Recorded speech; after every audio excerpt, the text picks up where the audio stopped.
wanted to get back to the NBA Finals, which resume, of course, tomorrow night with Game 4. The first 3 games have all been one-sided. The Suns took Game 1 at home by 13 points. Chris Paul, Devin Booker combining for 59. DeAndre Ayton had 22 points. Phoenix also winning Game 2 by double digits. Booker had 31 in that game, becomes the 6th player in Finals history with 30 points, 5 boards, and 5 assists in a game. Game 3 belonged to Milwaukee. The Bucks won it by 20 behind 41 points and 13 rebounds from Giannis, who joins Shaq and LeBron as the only players with back-to-back 40-point double-doubles in the NBA Finals. And I want to bring back my guys here, Big Perk and Zach Lowe, because we had this interesting discussion on the program.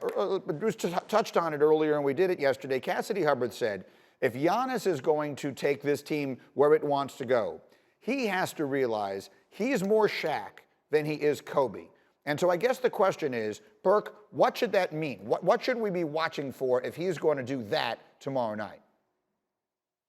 Well, I think what Cassidy was saying was all facts, and I think what Giannis has to do is that he has to continue to buy in at playing the center position, and that's being the Shaq guy. Dominate the paint. Go to the inside. It's okay not to be flashy. It's okay to set picks and roll and get easy looks. That's what you do. You're the most athletic guy in the entire league. You're the most dominant guy in the entire NBA. Just be that. Just be Giannis. Don't try to be Kevin Durant. Don't try to show the world you have a bag. Don't try to show the world that you can shoot jump shots. Don't try to show the world that you can shoot threes. Please don't. Just be Giannis Antetokounmpo, and that's a brute force, a polarizing figure that can't be stopped when he puts it on his mind to go down in attack mode and attack the basket.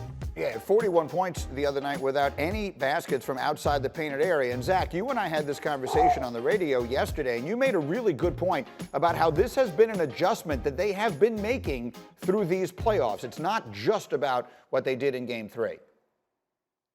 Yeah, this is the beginning of the end of Giannis's evolution into the player he's going to be. Think about it. They made him point Giannis years ago, and that was smart. That was good for his development. He won 2 MVPs that way and fell short in the playoffs.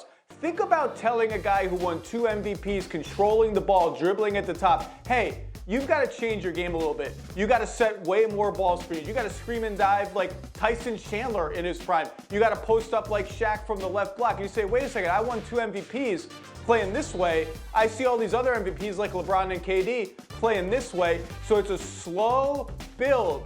Regular season, Giannis set 19 ball screens per 100 possessions. Playoffs, that's up to 30. He's leaning into that final stage of his evolution of a player, and it doesn't mean he's a lesser player. It doesn't even mean he's Shaq. He's just Giannis. He can still run the offense in transition. He can still run a lot of those pick and rolls and ISOs from the top of the arc. He can still ISO from the left block. Just mix in that Shaq stuff, and you become a completely different player. The offense runs a completely different way, and I think this is the beginning, again, of the player that he's going to become at his absolute apex, which may be right now. Yeah, it might actually be better than what we've seen or more effective than what we've seen before. It's such an interesting thought. So I guess, Big Perk, the question is, down 1-2 in these finals, does he have the help he needs? Does he have enough on his side to come all the way back and win this series?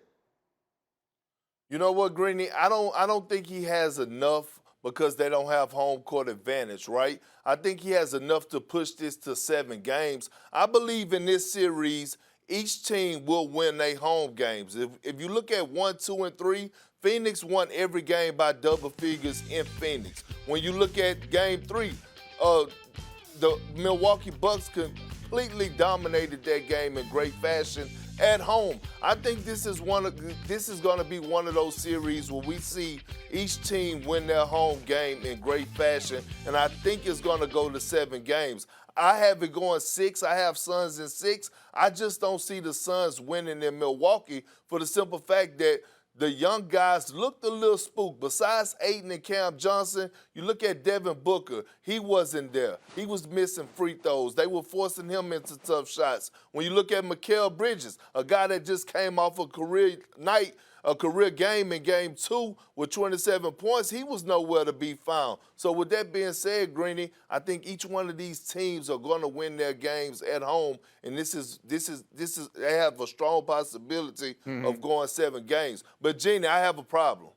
Greeny, I have a problem. Let's hear it. I have a problem. What's the problem? G-Money, is that you just told me that you and Zach Lowe spoke the other day on your radio show.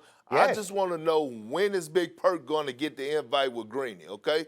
How dare you have Zach Lowe on there before me? Well, That's what time the is it beef now? I have with you today, G. I love everything about you, but that's a problem. Thank you for watching ESPN on YouTube. For live streaming sports and premium content, subscribe to ESPN+.